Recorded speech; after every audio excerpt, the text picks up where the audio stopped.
नमस्कार। मेरा पूरा देश सुन रहा है। राष्ट्र की आवाज 140 करोड़ लोगों की एक ही आवाज। आपके साथ मैं हूं सरफराज। मैं सरफराज सैफी आपको बताना चाहता हूं राम मंदिर, धारा 370 और नागरिक संशोधन कानून यानी सीए मोदी सरकार के प्रमुख एजेंडों में शुमार रहा है। लोकसभा चुनाव 2024 बेहद करीब है। ऐसे में केंद्र सरकार ने चुनावी तैयारियां शुरू कर दी हैं। भारतीय जनता पार्टी ने अपने ज्यादातर एजेंडों को पूरा कर लिया है। अब पूरा जोर सीए पर होगा। खबर यह है कि लोकसभा चुनाव से पहले मोदी सरकार हिंदुस्तान में सीए लागू कर सकती है। यह मेरे सूत्र बता रहे हैं। एक बार फिर से सीए को लेकर देश में सियासी पारा हाई हो रहा है। 2024 के फाइनल मुकाबले से पहले सीए को लेकर क्या खेला होने वाला है, मैं राष्ट्र की आवाज के जरिए आज आपको समझाने की कोशिश करूंगा। संसद में दिसंबर 2019 में सीए कानून को मंजूरी दी थी और राष्ट्रपति की मंजूरी मिलने के बाद इसके विरोध में हिंदुस्तान के कई हिस्सों में जमकर विरोध प्रदर्शन हुआ, जिसके बाद केंद्र सरकार ने इस बिल को ठंडे बस्ते में डाल दिया। अब एक बार फिर से केंद्र सरकार इस कानून लाने के लिए पूरा मन बना चुकी है। हिंदुस्तान के गृह मंत्री अमित शाह ने पश्चिम बंगाल में इस बात के संकेत कुछ दिन पहले दिए थे।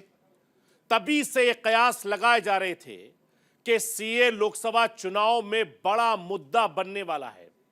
ऐसे में सीए को लेकर सब कुछ जानना बेहद जरूरी है। आखिर सीए कानून क्या है, सीएए को लेकर अब तक क्या हुआ है और क्यों इसे लेकर हमेशा सियासी पारा हाई हो जाता है, आज मैं राष्ट्र की आवाज के जरिए आपको बताऊंगा, समझाऊंगा, दिखाने की कोशिश करूंगा। लोकसभा चुनाव से पहले भारतीय जनता पार्टी ने अपने पत्ते खोलने शुरू कर दिए हैं। एक के बाद एक मास्टर स्ट्रोक बीजेपी चल रही है। 22 जनवरी को राम मंदिर में रामलला की प्राण प्रतिष्ठा के बाद फिर से हिंदुस्तान में हिंदुत्व की लहर बनेगी। इसके बाद दूसरा दांव बीजेपी को सीए का होगा। सीए के जरिए भारतीय जनता पार्टी 2024 में सियासी माइलेज लेने की तैयारी में है। विपक्ष बीजेपी को इसी मुद्दे पर ठीक वैसे ही घेरने की तैयारी में है जैसे साल 2019 में सीए के मुद्दे पर घेरा था और सरकार कानून बनाने के बाद इसे लागू नहीं कर पाई थी। सीए को लेकर क्या पक्ष विपक्ष की रणनीति, आज राष्ट्र की आवाज के जरिए आपको बताने दिखाने की कोशिश करूंगा। मैं अपने हिंदुस्तान के कोने कोने की आवाज को दिल्ली तक पहुंचाता हूं। दिल्ली की आवाज को देश दुनिया के कोने कोने तक पहुंचाता हूं। नेताओं की आवाज को मैं आम लोगों तक पहुंचाता हूं। आम लोगों की आवाज को मैं अपने देश के हुक्मरानों तक पहुंचाता हूं। आपकी आवाज से मिलती है मेरी आवाज और बन जाती है राष्ट्र की आवाज।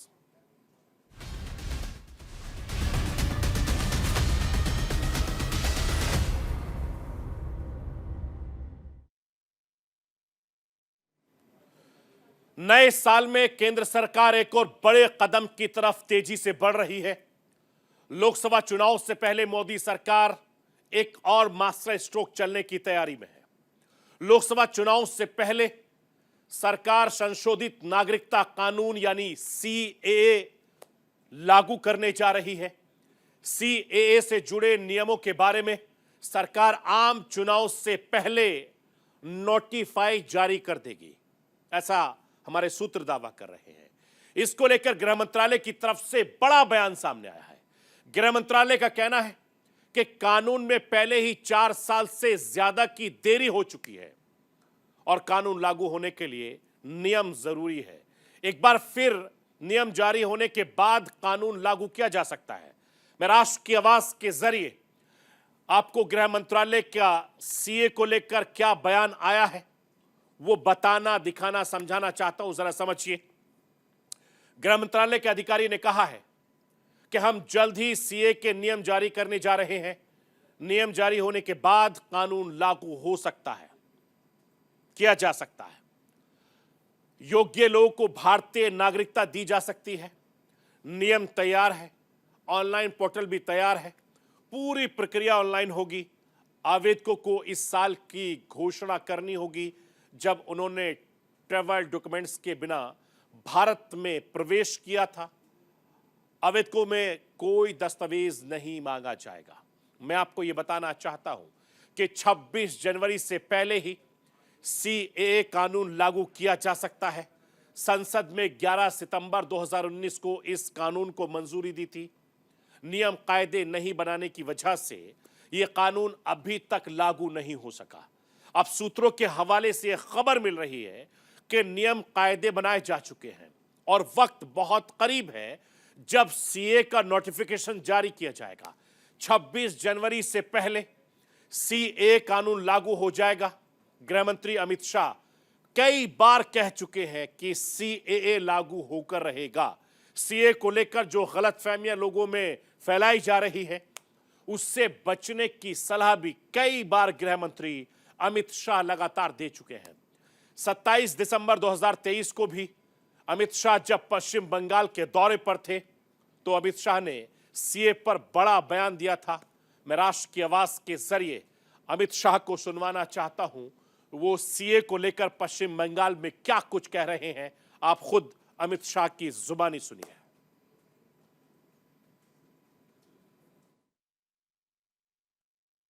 कर रही है सीए कर नहीं दे, मगर मैं आज इस सभा में कह कर जाता हूं, ममता दीदी, सीए देश का कानून है, इसको कोई रोक नहीं सकता और हम सीए को लागू कर रहेंगे। भाई और बहनों,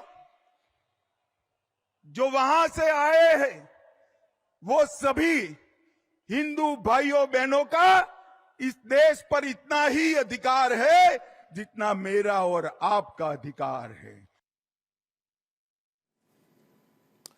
मैं आपको याद दिलाना चाहता हूं कि पश्चिम बंगाल विधानसभा चुनाव के दौरान भी सीए बड़ा मुद्दा बना था। पिछले लोकसभा चुनाव में बीजेपी ने पश्चिम बंगाल में बेहतर प्रदर्शन किया था और पहली बार प्रदेश की 40 लोकसभा सीटों में से बीजेपी 18 सीटें जीत हासिल की थी। बीजेपी का वोट शेयर लगभग 40% के करीब पहुंचा था, जो 2024 के मुकाबले 22% ज्यादा था। भारतीय जनता पार्टी सीए को लेकर लगातार ममता बनर्जी को घेरती रही है। अब लोकसभा चुनाव से पहले भी एक बार फिर सीए को लेकर मुद्दा गर्मा गया है। मैं राष्ट्र की आवाज के जरिए सीए को लेकर पश्चिम बंगाल सरकार में मंत्री शशि पांजा को सुनवाना चाहता हूं। सुनिए वो क्या कुछ कह रहे हैं। हमारी नेत्री ममता बनर्जी, इस राज्य के मुख्यमंत्री और तृणमूल कांग्रेस की सभानेत्री जो है, साफ सुथरे भाषा में उन्होंने कहा कि सीएए बंगाल में नहीं लागू होगा। बंगाल के लोग भारतवर्ष के नागरिक हैं, बंगाल के नागरिक हैं। विभिन्न स्कीम द्वारा उनको सुविधा भी पहुंचती है, राशन भी मिलती है, सब कुछ जो है, जो स्कीम्स हैं उनके वो लाभदायक भी हैं। जो कहते हैं कि ये नागरिक नहीं है, हम लोग कहते हैं ये लोग नागरिक हैं, ये लोग बंगाल में रहते हैं और जो नागरिक हैं उनको दोबारा नागरिकता देने की जो प्रयास बीजेपी कर रही है वो गलत है। मैं आपको यह बताना चाहता हूं कि लोकसभा चुनाव बेहद नजदीक है। ऐसे में केंद्र सरकार ने चुनावी तैयारियां शुरू कर दी हैं। भारतीय जनता पार्टी ने अपने ज्यादातर एजेंडों को पूरा कर लिया है, जिसमें राम मंदिर का मुद्दा हो। धारा 370 के बाद अब भारतीय जनता पार्टी का पूरा जोर सीएए पर है। यानी लोकसभा चुनाव से पहले एक बार फिर सीए का मुद्दा गरमाने लगा है। ऐसे में यह जानना समझना बेहद जरूरी है कि आखिर सीए है क्या, सीए को लेकर अब तक क्या क्या हुआ है और क्यों इसे लेकर हमेशा सियासी प्यारा हाई हो जाता है। वो मैं राष्ट्र की आवाज के जरिए आपको बताना समझाना चाहता हूं, जरा समझिए। सीए से गैर मुस्लिम शरणार्थियों को भारतीय नागरिकता मिल जाएगी, जिसमें हिंदू धर्म, सिख, जैन, बौद्ध, पारसी और ईसाई को यह नागरिकता दी जाएगी। यानी इस समुदाय के रहने वाले लोगों को, इसमें मुस्लिम लोग शामिल नहीं हैं। 31 दिसंबर 2014 तक भारत आए लोगों को नागरिकता दी जाएगी। संसद में 11 दिसंबर 2019 को सीए बिल पास हुआ था। राष्ट्रपति की मंजूरी के बाद यह कानून बना, पर नियम नहीं बनने की वजह से अब तक यह कानून लागू नहीं हो सका। 8 बार बड़ी इसके नियम कायदे कानून बनने का वक्त बढ़ा था और अब ये बढ़ने के मुमकिन नहीं है, इसलिए जल्द लागू होने की तैयारी में है।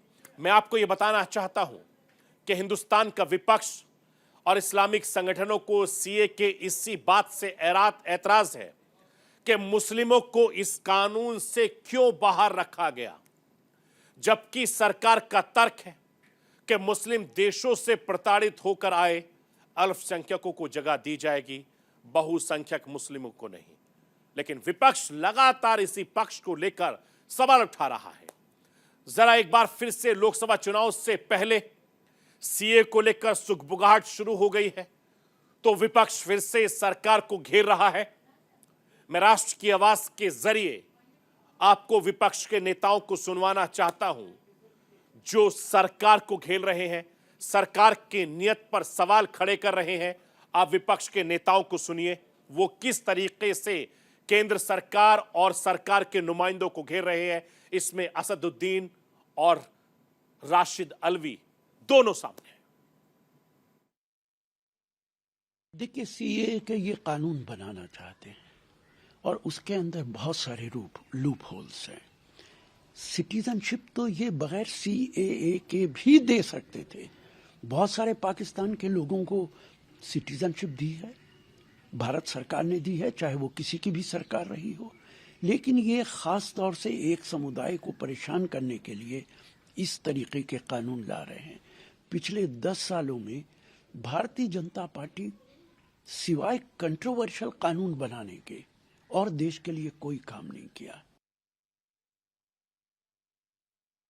You cannot make a law on the basis of religion and especially citizenship. You want to give citizenship to the Hindus of Pakistan, Afghanistan, Nepal, other South Asian countries, feel free to do that. No one stops you. But to make a law, you have to understand Citizen Amendment Act with NPR and NRC. You have to see those conditions which have been put there. This will be a grave disaster. मैं आपको यह बताना चाहता हूं कि लोकसभा चुनाव से ठीक पहले एक के बाद एक मास्टर स्ट्रोक मोदी सरकार की तरफ से देखा जा रहा है। सीए को लेकर ताजा बयान मोदी सरकार का एक और बड़ा मास्टर स्ट्रोक माना जा रहा है। सीए में 4 साल से ज्यादा की देरी हो चुकी है। किसी भी कानून को लागू करने के लिए इसके नियम कायदे जरूरी हैं। लोकसभा चुनाव में अप्रैल मई में होने की संभावना जताई जा रही है और लोकसभा से पहले इस कानून को लागू कर दिया जाएगा। गृह मंत्रालय के अधिकारियों की माने तो इसके लिए नियम कायदे पूरी तरीके से फिलहाल तैयार हो चुके हैं। सरकारी अधिकारियों के मुताबिक पूरी प्रक्रिया ऑनलाइन होगी। आवेदकों को वो साल बताना होगा जब उन्होंने दस्तावेज के बिना हिंदुस्तान में प्रवेश किया था। सीए के जरिए आवेदन की प्रक्रिया क्या होगी, सीए को लेकर सरकार की क्या तैयारी है, वो राष्ट्र की आवाज के जरिए आपको समझाना चाहता हूं, जरा समझिए। सीए के लिए एक ऑनलाइन पोर्टल तैयार किया गया है। विस्थापितों को लिए पोर्टल पर ऑनलाइन आवेदन देना होगा। गृह मंत्रालय इसकी जांच कर नागरिकता जारी कर देगा। नागरिकता के लिए डॉक्यूमेंट्स की जरूरत नहीं है। आवेदक को खुद से देना होगा एक शपथ पत्र। नागरिकता के लिए 5 साल भारत में रहना जरूरी है। मैं आपको यह बताना चाहता हूं कि केंद्र सरकार का यह फैसला बांग्लादेश से आए हिंदू शरणार्थियों के लिए उम्मीद लेकर आएगा। पाकिस्तान से प्रताड़ित होकर आए हिंदू सिख धर्म के शरणार्थियों को भी इसके जरिए बड़ी राहत मिलेगी। और आंकड़ों के मुताबिक 2014 तक पाकिस्तान अफगानिस्तान से तकरीबन 32,000 भारत में आए थे शरणार्थी, और सीए कानून होने से इन्हें नागरिकता मिलने का रास्ता साफ हो जाएगा। मैं आपको यह भी बताना चाहता हूं कि 2024 का चुनाव बहुत दिलचस्प होने वाला है। भारतीय जनता पार्टी के सामने 48 विपक्षी दलों का गठबंधन जातीय जनगणना, ओबीसी रिजर्वेशन, बेरोजगारी, महंगाई के बड़े मुद्दे पर चुनाव लड़ने की तैयारी कर रही है। और भारतीय जनता पार्टी भी विपक्ष के हर दांव की काट के लिए अपने तरकश से सारे तीर छोड़ रही है। पार्टी नरेंद्र मोदी सरकार की योजनाओं का प्रचार कर रही है। विपक्ष के जातीय जनगणना की काट के लिए भारतीय जनता पार्टी हिंदुत्व के साथ मैदान में उतर रही है। विपक्षियों पर राम मंदिर, सीए, समान नागरिकता संहिता जैसे वाणों से हमला करेगी। विपक्ष राम मंदिर निर्माण को सुप्रीम कोर्ट का फैसला बता रहा है। इसीलिए यूसीसी और सीए वाले शस्त्र भी भारतीय जनता पार्टी ने सजो कर रखे हैं। साल 2019 लोकसभा चुनाव के बाद सबसे बड़ा मुद्दा सिटीजनशिप अमेंडमेंट बिल यानी सीए का था और एक बार फिर से लोकसभा चुनाव से पहले यह बिल चर्चा में है और ऐसा दावा किया जा रहा है कि बीजेपी 2024 में इसका पूरा सियासी माइलेज लेने की तैयारी में है, पूरी तैयारी कर चुकी है। सीए लागू होने का असर पूरे देश में देखने को मिलेगा, मगर नागरिकता संशोधन कानून का मुद्दा असम, पश्चिम बंगाल, बिहार में गरमाने वाला है। इन राज्यों में मुसलमानों की आबादी अनुपात के हिसाब से ज्यादा है। इन राज्यों में पश्चिम बंगाल के आए मुसलमानों की तादाद ज्यादा है और इस वजह से बिहार और बंगाल के कई जिलों का डेमोग्राफी भी बदल गया है। मैं आपको ये बताना चाहता हूं कि 2011 की जनगणना के मुताबिक पश्चिम बंगाल में आबादी के अनुपात में सबसे ज्यादा मुसलमान की तादाद है। बंगाल की कुल आबादी में 2.46 करोड़ मुस्लिम, बिहार में 1.75 करोड़ मुस्लिम आबादी है। असम में भी मुस्लिम आबादी 1.06 करोड़ है। महाराष्ट्र में 1.3 करोड़ मानी जाती है। अगर उत्तर प्रदेश की मैं बात करूं तो उत्तर प्रदेश में मुस्लिम आबादी 4 करोड़ आंकी गई है, यानी हिंदुस्तान में सबसे ज्यादा मुस्लिमों की आबादी उत्तर प्रदेश में है। मैं आपको यह बताना चाहता हूं कि भारतीय जनता पार्टी सीए को हथियार बनाकर 2024 के फाइनल मुकाबले में उतरने की पूरी तैयारी कर ली है। विपक्ष भी सीए से मुस्लिमों को शामिल नहीं किए जाने का अपना हथियार बनाना चाहता है। जैसे साल 2019 में विपक्ष ने सरकार को सीए को लेकर घेरा था। सीए को लेकर देश में तब तीखी प्रतिक्रियाएं देखने को मिली थी, विरोध प्रदर्शन हुए थे। कई राजनीतिक दलों ने इसका जमकर विरोध किया था।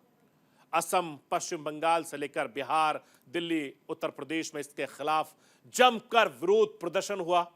आपको याद होगा दिल्ली में शाहीन बाग में कई महीनों तक सीए के खिलाफ विरोध प्रदर्शन चला।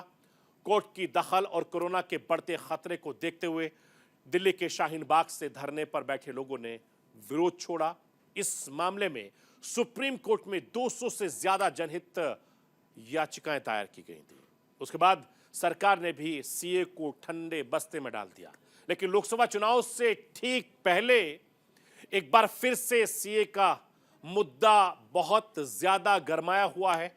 इसका फायदा किसको मिलेगा वो लोकसभा चुनाव के बाद पता चल पाएगा। लेकिन चुनाव से पहले सत्ता पक्ष विपक्ष दोनों की तरफ से सियासी हथियार इस्तेमाल शुरू हो गया है और एक बार फिर से इसका विरोध भी देखने को मिल सकता है, चूंकि सरकार ने साफ कर दिया है कि 2024 लोकसभा चुनाव से पहले सीए लागू होकर रहेगा।